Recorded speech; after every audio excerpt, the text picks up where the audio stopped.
नमस्कार दोस्तों, आज हम देखेंगे सड़क एवं सेतु। सड़क राजमार्गों के चौड़ीकरण एंड सुदृढ़ीकरण कार्यों हेतु 2,881 करोड़ रुपए की व्यवस्था प्रस्तावित है। धर्मांत मार्गों के विकास हेतु 1750 करोड़ रुपए की व्यवस्था प्रस्तावित है। सड़क राज्य सड़क निधि से सड़कों के आरक्षण हेतु 3,000 करोड़ रुपए तथा निर्माण हेतु 2,500 करोड़ रुपए की व्यवस्था प्रस्तावित है। औद्योगिक लॉजिस्टिक पार्क हेतु 4 लेन मार्गों के चौड़ीकरण, सुदृढ़ीकरण और निर्माण कार्य हेतु 800 करोड़ रुपए की व्यवस्था प्रस्तावित है। चीनी मिल के परिक्षेत्र में कृषि विपणन सुविधाओं हेतु मार्गों का चौड़ीकरण एवं सुदृढ़ीकरण, पुनर्निर्माण कार्य हेतु 500 करोड़ रुपए की व्यवस्था प्रस्तावित है। रेलवे उपरिगामी अधोगामी सेतुओं के निर्माण हेतु 1,350 करोड़ रुपए एवं ग्रामीण सेतुओं हेतु 1,500 करोड़ रुपए की व्यवस्था प्रस्तावित है। शहरों एवं कस्बों में ट्रैफिक जाम की समस्या के समाधान के लिए शहरों में फ्लाईओवर की व्यवस्था आदि के निर्माण हेतु 1,000 करोड़ रुपए की बजट व्यवस्था प्रस्तावित है।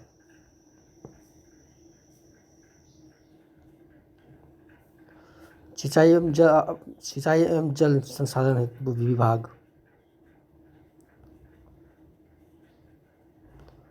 हमारी सरकार 31 सिंचाई परियोजनाओं को पूर्ण की गई, जिससे 22,75,000 हेक्टेयर से अधिक सिंचन क्षमता सृजित हुई, जिसका लाभ 46,69,000 कृषकों को प्राप्त हुआ। विभिन्न जनपदों में 6,600 राजकीय नलकूपों के आधुनिकीकरण तथा डार्क जोन में स्थित 569 असफल राजकीय नलकूपों के पुनर्निर्माण का कार्य प्रगति पर है। इन कार्यों से लगभग 1.33 लाख हेक्टेयर सिंचन क्षमता की पुनर्स्थापना होगी तथा लगभग 1.10 लाख कृषक परिवार लाभान्वित होंगे। नहरों, सरकारी नलकूपों में मुफ्त पानी की सुविधा हेतु 1100 करोड़ रुपए, नदी में सुधार एवं कटाव निरोध परियोजनाओं नाबार्ड द्वारा पोषित के लिए 1,530 करोड़ और 60 लाख रुपए, डार्क जोन के असफल 569 नलकूपों के लिए 70 करोड़ रुपए की व्यवस्था प्रस्तावित की गई है। नमामि गंगे प्रोग्राम, नमामि गंगे एवं जल आपूर्ति, ग्रामीण जल आपूर्ति, जल जीवन मिशन हेतु 22,000 करोड़ रुपए, जिसमें 2,000 करोड़ रुपए की धनराशि अनुसंरक्षण मद हेतु है। मुख्यमंत्री लघु सिंचाई योजना 1,020 करोड़ रुपए की व्यवस्था प्रस्तावित। वर्षा जल संचयन एवं भू जल संवर्धन योजना हेतु 80 करोड़ रुपए की व्यवस्था वर्तमान वर्ष की तुलना में लगभग 51% अधिक है। ग्राउंड वाटर रिचार्जिंग एवं चेक डैम निर्माण हेतु 65 करोड़ रुपए की व्यवस्था प्रस्तावित, जो वर्तमान की तुलना में लगभग 23% अधिक है। नागरिक उड्डयन, इसमें प्रदेश में हवाई कनेक्टिविटी को बढ़ाने के लिए प्रदेश सरकार द्वारा निरंतर प्रयास किए जा रहे हैं। इस उद्देश्य की पूर्ति हेतु सरकार ने रीजनल कनेक्टिविटी स्कीम यानी RCS उड़ान तथा राज्य सरकार की उत्तर प्रदेश नागर विमानन प्रोत्साहन नीति के माध्यम से की जा रही है।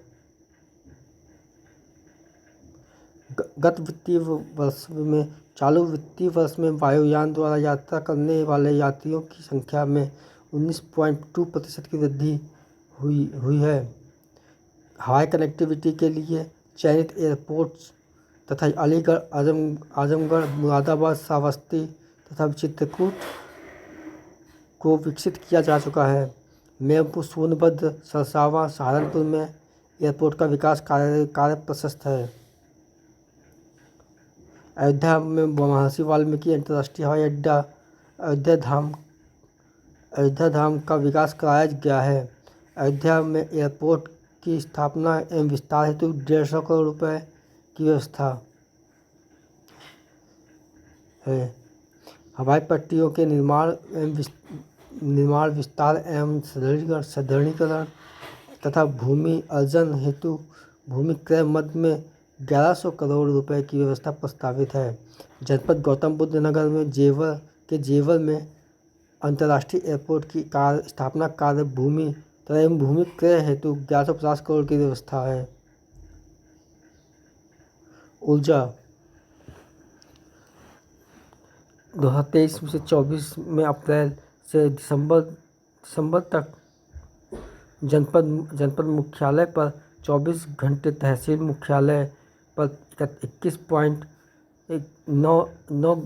21:34 और ग्रामीण क्षेत्र में 18 घंटे 09 मिनट विद्युत आपूर्ति की गई। वर्ष 2017-18 में 1,21,324 मस्जिदें विद्युतीकरण किए जा चुके हैं। प्रधानमंत्री सहज बिजली घर हर घर योजना के तहत गरीब परिवारों को निःशुल्क और अन्य ग्रामीण परिवारों को 50 रुपये की 10 मासिक किस्तों में बिजली कनेक्शन देने की सुविधा दी गई है। इस योजना में 62.18 लाख इच्छुक घरों को विद्युत संयोजन निर्गत किए गए। पारेषण तंत्र की कुल क्षमता जो वित्तीय वर्ष 16-17 में 16,348 मेगावाट थी को वर्ष 22-23 में बढ़ाकर 28,900 मेगावाट तक किया गया, जिसे वित्तीय वर्ष 23-24 तक बढ़ाकर 31,500 मेगावाट तक किया जाना है लक्षित है। 23-24 में इनका लक्ष्य है कि 31,500 मेगावाट तक किया जाए। भारत सरकार की ग्रीन एनर्जी कॉरिडोर 2 परियोजना के अंतर्गत प्रदेश बुंदेलखंड क्षेत्र में सौर ऊर्जा उत्पादन हेतु 4,000 मेगावाट क्षमता के सोलर पार्क का विकास किया जाना नियोजित है।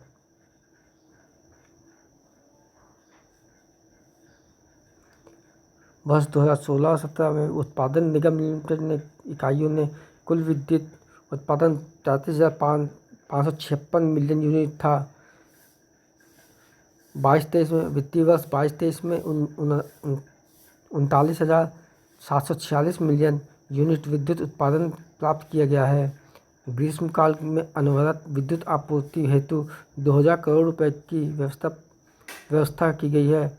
व्यवस्था प्रस्तावित है, जो वर्तमान की तुलना में 33% अधिक है। वर्तमान से 33% अधिक है।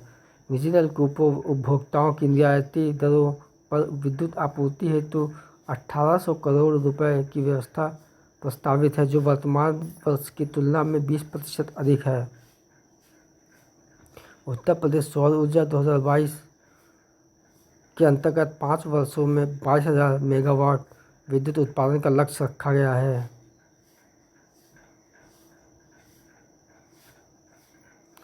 अब प्रदेश में अब तक 328 मेगावाट सोलर रूफटॉप परियोजना स्थापित की जा चुकी हैं। 328 मेगावाट की सोलर रूफटॉप परियोजना स्थापित की जा चुकी है।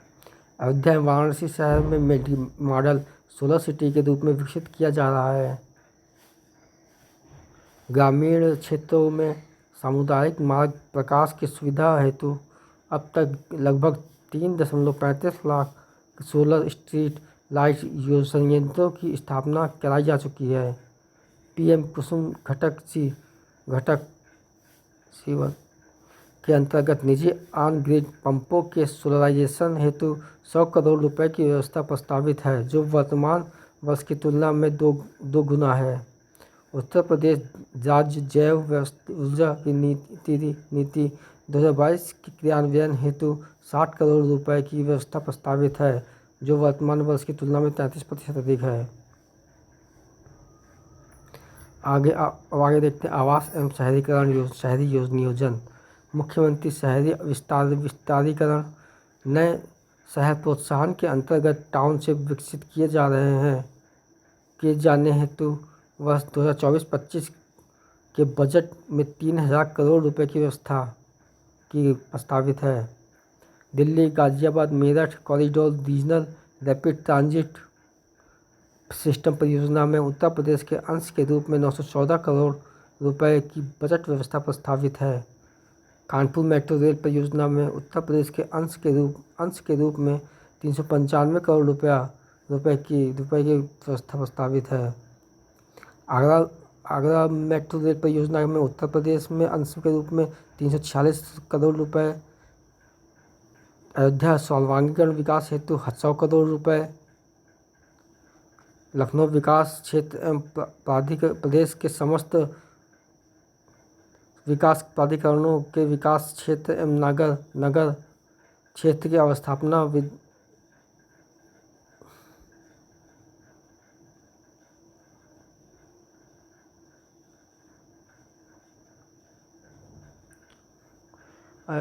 सर्वांगीण विकास हेतु 100 करोड़ रुपए।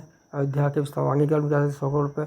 लखनऊ विकास क्षेत्र प्रदेश के समस्त विकास प्राधिकरणों के विकास क्षेत्र तथा नगर क्षेत्र अवस्था सुविधाओं का विकास तथा वाराणसी तथा अन्य क्षेत्रों में रोपवे की सेवा विकसित किए जाने हेतु 100 करोड़ रुपए की व्यवस्था प्रस्तावित है।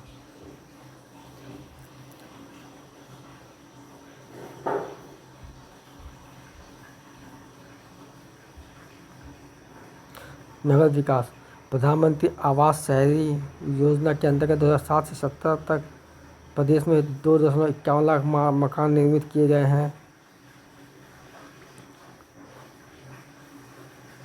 जबकि 2017 के आधार उत्तर प्रदेश में लगभग 17.65 लाख से अधिक लाभार्थी को कुल लगभग 35,236 करोड़ रुपए से अधिक धनराशि डीबीटी के माध्यम से हस्तांतरित की गई है।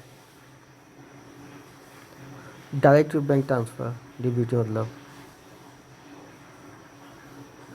योजना के अंतर्गत लगभग 3,948 करोड़ रुपए की व्यवस्था प्रस्तावित है।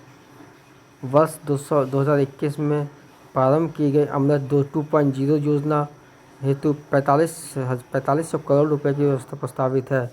महाकुंभ मेला 2025 में भव्य आयोजन विश्व स्तरीय सुविधाओं के साथ किए जाने हेतु 2500 करोड़ रुपए। मुख्य green road infrastructure development scheme urban हेतु 800 करोड़ रुपए वर्तमान वर्ष के सापेक्ष 60% अधिक है। प्रदेश में शहरों में बाढ़ की समस्या और जलभराव से मुक्ति हेतु अर्बन फ्लड एवं स्टार में वाटर ड्रेनेज योजना प्रारंभ की गई। इसके लिए 100 करोड़ रुपया प्रस्तावित है। 1000 करोड़ रुपए की व्यवस्था प्रस्तावित है। मुख्यमंत्री नगरीय अल्प विकसित मरीन बस्ती विकास हेतु योजना हेतु 675 करोड़ रुपए की व्यवस्था प्रस्तावित है, जो वर्तमान की तुलना में लगभग दोगुना है। नगरीय सेवाएं अवस्थापना विकास की नई योजना हेतु 500 करोड़ रुपए की व्यवस्था प्रस्तावित है। स्मार्ट सिटी योजना हेतु 400 करोड़ रुपए की व्यवस्था। कान्हा गौशाला बेसहारा पशु के आश्रय योजना हेतु 400 करोड़ की व्यवस्था, जो वर्तमान से दोगुने से अधिक है।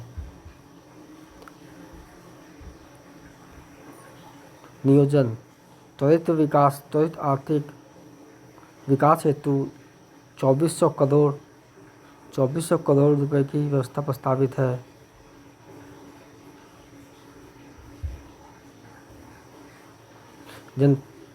जनपदों को स्थानीय आवश्यकताओं को तत्कालिक